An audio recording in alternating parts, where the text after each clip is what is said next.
क्या अनभक्त हो, किस लायक हो तुम लोग? एक काम मिला था तुम्हें, वो तक ढंग से नहीं कर पाए। मतलब कर क्या रहे हो तुम लोग? क्या इसी दिन के लिए मोदी जी ने तुम्हें अनभक्त बनाया था? क्या इसी दिन के लिए स्कूल बंद कराए गए थे, दारू के ठेके खुलवाए गए थे, तुम पर लाखों रुपए बर्बाद किए गए थे? आज मोदी जी ने इतने प्यार से इतने पैसे फूंक कर अपने लिए एक प्यारा सा गाना बनवाया, इतने बड़े बड़े कलाकारों से उसमें एक्टिंग करवाई गई। अब पैसे देकर कराई गई या जबरदस्ती फर्क नहीं पड़ता, लेकिन दिखे ना इतने बड़े बड़े कलाकार तुम्हें, पर क्या फायदा हुआ? आज मोदी जी के इस गाने पर लाइक से ज्यादा डिसलाइक है। ये वीडियो बनने तक इस गाने पर 30,000 लाइक्स हैं, तो वहीं 2,51,000 डिसलाइक है। मतलब लाइक से 8 गुना ज्यादा डिसलाइक है। अब सवाल उठ रहा है कि अंधभक्त क्या कर रहे हैं? क्या उनसे एक लाइक तक नहीं हो पा रहा है? क्या इसका मतलब हम ये समझे कि अंधभक्त भी अब मोदी जी से परेशान हो चुके हैं और वो भी उन्हें नापसंद करने लगे हैं और सबके सब मिलके मोदी जी के इस गाने को डिसलाइक कर रहे हैं? तभी लाइक से ज्यादा डिसलाइक दिख रहा है। वरना सोचिए ना, इस देश में अंधभक्तों की तादाद कितनी ज्यादा है। अगर वो सब मिलकर एक एक लाइक भी करते तो इस गाने की इतनी फजीहत नहीं होती, लेकिन उन लोगों ने कोशिश ही नहीं की।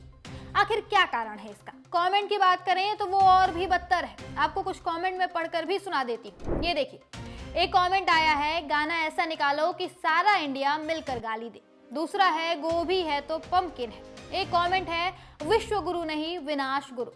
एक लोग कह रहे हैं कि प्रेस कॉन्फ्रेंस नामुमकिन है। कोई कह रहा है, मोदी है तो देश बेचना मुमकिन है। एक आदमी तो कह रहा है कि हर भाषा में गाली खाने वाला पहला शख्स है मोदी जी। तो वहीं कोई कह रहा है, मोदी है तो क्राइम्स मुमकिन है। मतलब आप हालत देखिए, लाखों रुपए फूंक कर मोदी जी ने एक गाना बनवाया, ये सोचकर कि जमकर तारीफ होगी, हर जुबान पर मेरा नाम होगा, लोग मेरे कामों का गुणगान करेंगे। लेकिन क्या हुआ? ठीक उसका उल्टा। तारीफ के बजाय इस गाने ने और फजीहत करा दी।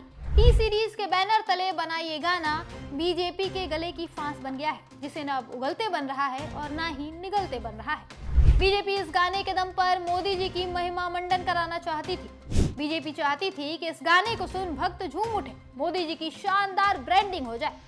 लेकिन बीजेपी को इस बात का अंदाजा भी नहीं था कि लाइक से 8 गुना ज्यादा डिसलाइक का मतलब समझ रहे हैं आप? इस गाने ने साबित कर दिया है कि मोदी जी को पसंद करने वालों की तुलना में उन्हें नापसंद करने वालों की तादाद बहुत ज्यादा हो गई है। मोदी जी के विश्व गुरु का गुब्बारा बहुत बुरी तरह से फूट चुका है। सच्चाई धीरे धीरे सब जान चुके हैं। जनता समझ गई है कि 11 सालों से उन्हें सिर्फ जुमला सुना सुना कर पागल बनाया जा रहा है। कभी हिंदू मुस्लिम के नाम पर तो कभी किसी बहाने सिर्फ समाज में नफरत फैलाने का काम किया गया है इन 11 सालों में। और अब जब ये सच्चाई जनता जान चुकी है तो वो अब इनके किसी भी जुमले में नहीं फंस रही है। यही कारण है कि अब महिमा मंडन की हर एक कोशिश बुरी तरह से फेल हो जा रही है। इस गाने का फ्लॉप होना इस बात का ताजा उदाहरण है।